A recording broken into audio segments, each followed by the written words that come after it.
गर्जना होऊ दे शंखांची, उठू दे नव्या स्वप्नांची लाट. गर्जना होऊ दे शंखांची, उठू दे नव्या स्वप्नांची लाट. आजचा विद्यार्थी सज्ज आहे चालण्यास नवयुगाची वाट. जय हिंद. मी तांबोळी नेहा आझीज, BA फायनल इयरची विद्यार्थिनी, SG काळभोर कॉलेज, लोणी काळभोर, पुणे. शिक्षण म्हणजे केवळ पुस्तकातील ज्ञान नव्हे, तर शिक्षण म्हणजे हे उज्ज्वल भविष्याची पहिली पायरी आहे. आपला भारत देश जो प्राचीन काळापासून ज्ञान, विद्या आणि संस्काराचं मंदिर म्हणून ओळखला जातो. तक्षशिला, नालंदा यासारख्या विद्यापीठांनी संपूर्ण जगाला शिकवलं. शिक्षण हे फक्त पैसे कमवण्यासाठी नाही, तर आपले आयुष्य घडवण्यासाठी, मानवतेसाठी आणि समाजाच्या विकासासाठी असतं. विविधतेने नटलेला हा देश आज मोठ्या परिवर्तनाच्या दिशेने वाटचाल करत आहे. आणि या परिवर्तनाची सुरुवात शिक्षणापासूनच व्हायला पाहिजे, कारण सुशिक्षित मन हे विकसित राष्ट्राचा पाया आहे. पण या महान देशात आजही अनेक विद्यार्थी असे आहेत ज्यांच्याकडे हुशारी आहे, परिश्रम आहे, पण आर्थिक अडचणीमुळे संधी नाही. आणि या संधी निर्माण करून देण्याचं कार्य करतात शासकीय योजना. हो मित्रांनो, आज मी बोलणार आहे शासकीय शिष्यवृत्ती योजना आणि तिची अंमलबजावणी या अत्यंत महत्त्वाच्या विषयावर. माझ्या मागील भाषणात मी या योजनेची सविस्तर माहिती दिलीच होती, मात्र आज मी या विचाराला एका सखोल दृष्टिकोनातून मांडणार आहे. कारण शासकीय योजना हे फक्त आर्थिक सहाय्यतेपुरते मर्यादित नाहीत, तर त्या समाजात समान संधी निर्माण करून देण्याचं कार्य करतात. आज मी या योजनेची अंमलबजावणी, नियोजन, प्रचार, शासनाचे प्रयत्न आणि समाजाचे कर्तव्य या बाबीवर प्रकाश टाकणार आहे. सरकारकडून दिल्या जाणाऱ्या विविध प्रकारच्या शैक्षणिक योजना, ज्यांमध्ये प्राथमिक, माध्यमिक व उच्च माध्यमिक स्तरांचा समावेश होतो. यात केंद्र सरकार, राज्य सरकार व इतर संस्थांच्या काही योजना आहेत. जसे राष्ट्रीय आर्थिक दुर्लभ घटक शिष्यवृत्ती योजना. ही योजना कमकुवत विद्यार्थ्यांना आर्थिक बळ देते आणि केंद्र सरकारकडून राबवली जाते. भारत सरकार मॅट्रिकोत्तर शिष्यवृत्ती योजना. या योजना अनुसूचित जाती व नवबद्ध विद्यार्थ्यांसाठी आहेत. PM यशस्वी योजना. मागासवर्गीय व आर्थिकदृष्ट्या मागाल व भटक्या जमातीच्या विद्यार्थ्यांना ही योजना दिली जाते. सामाजिक न्याय व अधिरोखित मंत्रालयाद्वारे ही योजना राबवली जाते. सावित्रीबाई फुले शिष्यवृत्ती योजना. ही योजना विशेषतः महाराष्ट्रातील अनुसूचित जातीच्या मुलींसाठी आहे. दिव्यांगासाठी शिष्यवृत्ती योजना. दिव्यांग विद्यार्थ्यांसाठी ही योजना केंद्र सरकारकडून दिली जाते. तसेच LIC सुवर्ण जयंती शिष्यवृत्ती योजना. या सर्व योजना शिक्षण सर्वांसाठी या उद्दिष्टाची पायाभरणी करते. शिष्यवृत्ती म्हणजे फक्त आर्थिक मदत नाही, तर त्या विद्यार्थ्याच्या आयुष्यातील एक आशेचा किरण आहे. या योजना विद्यार्थ्यांना आर्थिक बळ देतात, स्वाभिमानाचं कवच देतात आणि संघर्षातही टिकून राहण्याची प्रेरणा देतात. जे विद्यार्थी आर्थिक अडचणीमुळे थांबले होते, आज ते आपल्या ज्ञानाच्या जोरावर मोलाचं स्थान प्राप्त करत आहेत. तर काहींनी शिष्यवृत्तीच्या आधारावर उच्च शिक्षण घेत देशाच्या विकासात योगदान दिलं. या योजनेमुळे अनेक विद्यार्थ्यांना नवजीवन मिळालं. शासकीय योजना बनवणं सोपं असतं, पण ती जनतेपर्यंत पोहोचवणं, त्यांना समजावून सांगणं आणि स्वीकारायला लावणं ही खरी कसोटी असते. त्यासाठी गरज आहे योग्य अंमलबजावणीची. फूल सुगंधी असला तरी वाऱ्याशिवाय सुगंध पसरत नाही. फूल सुगंधी असला तरी वाऱ्याशिवाय सुगंध पसरत नाही. योजना उत्तम असली तरी अंमलबजावणीशिवाय परिणाम दिसत नाही. कोणत्याही योजनेची अंमलबजावणी हे फक्त नियम नाही, तर ती एक जिवंत प्रक्रिया आहे. योजनेच्या यशामागे तिची अंमलबजावणी किती प्रभावी आहे हे महत्त्वाचं असतं. यात केंद्र सरकार, राज्य सरकार व इतर संस्थांच्या योजना अंमलात आणण्यासाठी एक विशिष्ट नियमांचा वापर केला जातो. या योजना ऑनलाईन पोर्टल, शिक्षक, महाविद्यालय व शाळा यांच्या मार्फत अंमलात आणली जाते. तर काही ऑनलाईन पोर्टल जसे राष्ट्रीय शिष्यवृत्ती पोर्टल, DBT पोर्टल, महा-DBT पोर्टल यासारख्या यंत्रणा या योजनेची पारदर्शकता व वेग वाढवतात. यातून विद्यार्थ्यांना थेट खात्यात रक्कम मिळते आणि भ्रष्टाचार कमी होतो. यामध्ये अर्ज नूतनीकरण करणे व पात्रता तपासणी हे सुद्धा होते. पण प्रत्येक गोष्टीला दोन बाजू असतात. हीच गोष्ट या योजनेबाबतही सत्य आहे. जेवढ्या या योजनेच्या सकारात्मक बाजू आहेत, तेवढ्याच याच्या अंमलबजावणीत अडचणी आहेत. सर्वात मोठी अडचण माहितीचा अभाव. अनेक ग्रामीण भागातील विद्यार्थी व पालकांना हे माहीतच नाही की त्यांच्यासाठी कोणकोणत्या योजना अस्तित्वात आहेत.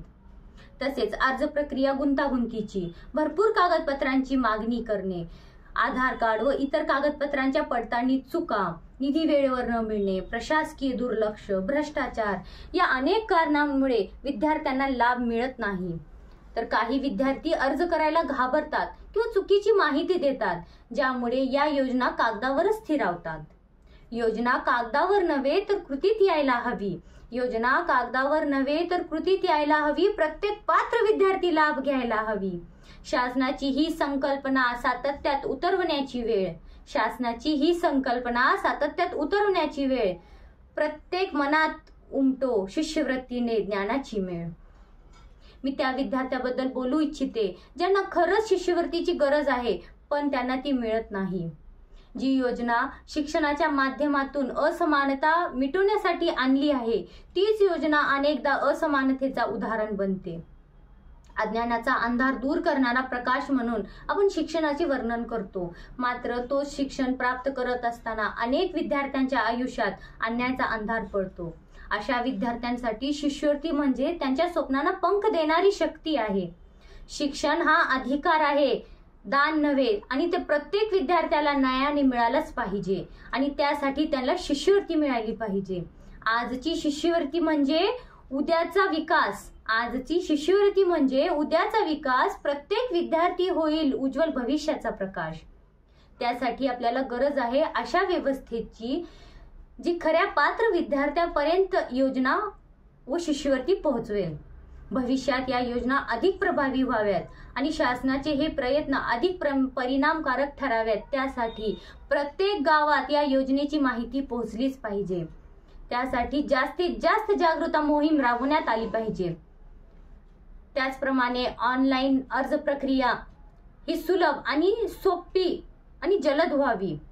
फक्त आवश्यक कागदपत्रांचीच मागणी करण्यात यावी.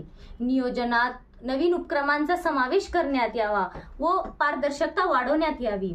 या योजना अंमलात आणणाऱ्या अधिकाऱ्यांना योग्य प्रशिक्षण देणे खूप गरजेचे आहे. ऑनलाईन अर्ज प्रक्रियेत मदत केंद्र स्थापना करण्यात यावी. निधी वेळेवर प्राप्त झालं पाहिजे विद्यार्थ्यांना. या सर्व अडचणी दूर करण्यासाठी शासनासोबत पालक व शिक्षक यांनीही पुढाकार घेणे गरजेचे आहे. सर्व विद्यार्थ्यांना या योजनेची माहिती मिळाली तर अधिकाधिक विद्यार्थी या योजनेचा लाभ घेऊ शकतील आणि शिक्षणाच्या दिशेने परत वळतील. शासनानेही या योजनेचे निरीक्षण पारदर्शक पद्धतीने केले पाहिजे, जेणेकरून प्रत्येक रुपया खऱ्या पात्र विद्यार्थ्यापर्यंत पोहोचेल. यात शिक्षक व पालक यांचीही महत्त्वाची भूमिका असते. शिक्षक हे दीपस्तंभ असतात जे विद्यार्थ्यांना मार्ग दाखवतात, तर पालक हे आधारस्तंभ असतात जे मुलांना पुढील शिक्षणासाठी प्रोत्साहन करतात. शिक्षकांनी या योजनेबद्दल विद्यार्थ्यांना जागरूक केलं आणि पालकांनी अर्ज प्रक्रियेत साथ दिली तर कोणताही गुणवंत विद्यार्थी फक्त पैशाअभावी शिक्षणापासून वंचित राहणार नाही. यात विद्यार्थ्यांचेही कर्तव्य आहेत की त्या एक विद्यार्थी म्हणून आपली जबाबदारी ओळखली पाहिजे. आज प्रत्येकाच्या हातात इंटरनेट आहे. ऑनलाईन शासनाच्या वेबसाईटवरून या योजनेची माहिती मिळवली पाहिजे. आवश्यक कागदपत्रे वेळेवर सादर केले पाहिजे. आजच्या तरुणाईने या योजनेचा लाभ नक्की घ्यावा, कारण शिष्यवृत्ती मिळवणं म्हणजे फक्त आर्थिक मदत नाही, तर ते आपल्या परिश्रमाचं पारितोषिक आहे आणि आत्मविश्वासाचं बळ आहे. म्हणून मित्रांनो, अवलंबून राहू नका, पुढे चला, प्रश्न विचारायला शिका, अर्ज करायला शिका आणि स्वतःवर विश्वास ठेवा. कारण ज्यांचं लक्ष उंच, ज्यांचं मन प्रामाणिक, ज्यांचं शिक्षण सबळ, त्यांना कुठलीही अडचण रोखू शकत नाही.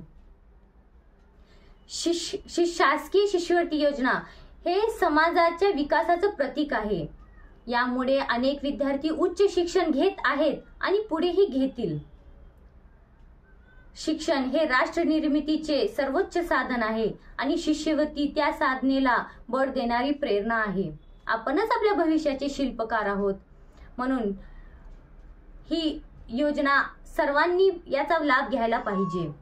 आज भारत विकसनशील पासून विकसित देशाकडे वाटचाल करत आहे आणि या प्रवासात फक्त शिक्षण आणि शिष्यवृत्ती देऊन भागणार नाही, तर प्रत्येक विद्यार्थ्याला समान संधी मिळाली पाहिजे. शेवटी एवढंच मित्रांनो, आपण सर्वांनी या योजनेचा लाभ घ्यावा आणि इतरांना माहिती द्यावी. आपल्या गावात, शाळेत आणि समाजात जागरूकता निर्माण करावी आणि सर्वांना शिक्षणासाठी प्रवृत्त करावे. कारण ज्यांचं शिक्षण मजबूत त्यांचं राष्ट्र बलवान, ज्यांचं शिक्षण मजबूत त्यांचं राष्ट्र बलवान. हीच तर शिष्यवृत्ती देत आहे भारताला नवा मान. शेवटी एवढंच, ज्ञानाची मशाल पेटवा, संघर्षातही हास्य फुलवा. ज्ञानाची मशाल पेटवा, संघर्षातही हास्य फुलवा. शिष्यवृत्तीचा लाभ घ्या आणि भारताला ज्ञान समृद्ध बनवा. जय हिंद. धन्यवाद.